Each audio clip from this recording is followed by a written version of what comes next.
রাজধানীর আজিমপুর কবরস্থানে আছেন সহকর্মী আলভি রাহান। সেখান থেকে সরাসরি যুক্ত হচ্ছেন তিনি। আলভি, ২১-এর কি ধরনের আনুষ্ঠানিকতা দেখছেন, এ বিষয়ে আমাদেরকে বিস্তারিত জানাবেন। এই মুহূর্তে আমি রয়েছি রাজধানীর আজিমপুর কবর, যেখানে নিহত রয়েছে ভাষা শহীদ জব্বার, বরকত, শফিউলরা।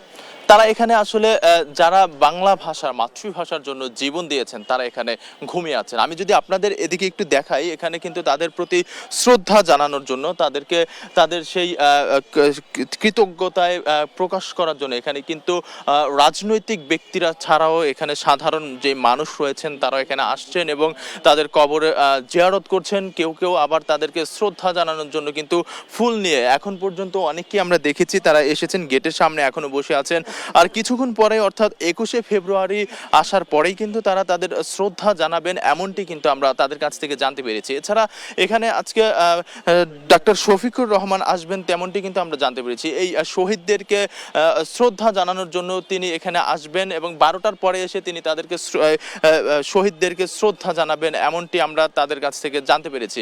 এছাড়া এখানে আমরা সাধারণ যেই মানুষ রয়েছে তাদের সাথেও আমরা কথা বলেছিলাম। তারা কিন্তু আমাদেরকে জানিয়েছেন যে এই তাদের যেই গৌরবের বিষয়, তাদের যে সাহস আত্মত্যাগ তারা করেছেন বাঙালিদের জন্য, বাংলা ভাষার জন্য, সেটার জন্য তারা আসলেই গর্বিত এবং তাদের সেই গর্বে আসলে তারা তাদের শ্রদ্ধা জানাতে এসেছেন এবং তাদের সেই শ্রদ্ধার ব্যাপারটি কিন্তু আসলে ভিতর থেকে যে আসার ব্যাপারটি, রাত এখন প্রায় ১২টা, সেখানে তারা কিন্তু রাতে এসে এখানে বসে আছেন। সেই সন্ধ্যার পর থেকে তারা এখানে এসেছেন এবং এসে শহীদদের শ্রদ্ধা নিবেদন করতে তারা এখানে অধীর আগ্রহ নিয়ে বসে আছেন। এছাড়া ১৯৫২ সালের যেই ভাষা আন্দোলন, সেখানে ভাষার জন্য যে তারা যে নিজের তাজা রক্ত ঢেলে দিয়ে বাংলা ভাষাকে তারা গর্বের একটি জায়গায় পৌঁছে দিয়েছেন, সেই জিনিসটি কিন্তু আসলে বাঙালিদের মধ্যে এখনো সেই ব্যাপারটি কাজ করে এবং সেটার জন্যই তারা এখানে আসেন। এবং এখানে এসে আমরা দেখতে পাচ্ছি আসলে দলে দলে কিন্তু এদিকে কবরস্থানের মধ্যে নানান রাজনৈতিক ব্যক্তিরা তারা আসছেন এবং ফুল নিয়ে তাদেরকে শ্রদ্ধা জানানোর জন্য এই কবরস্থানে তারা আসছেন, এমনটি কিন্তু আমরা দেখতে পাচ্ছি। আমরা বেশ কয়েকজনের সাথে এই ব্যাপারে আমরা তাদের সাথে কথা বলেছিলাম। তারা কিন্তু আমাদেরকে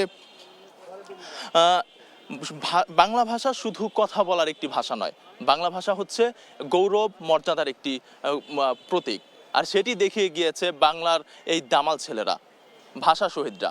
এই ছিল আমার কাছে আজিমপুর কবরস্থান থেকে সর্বশেষ তথ্য।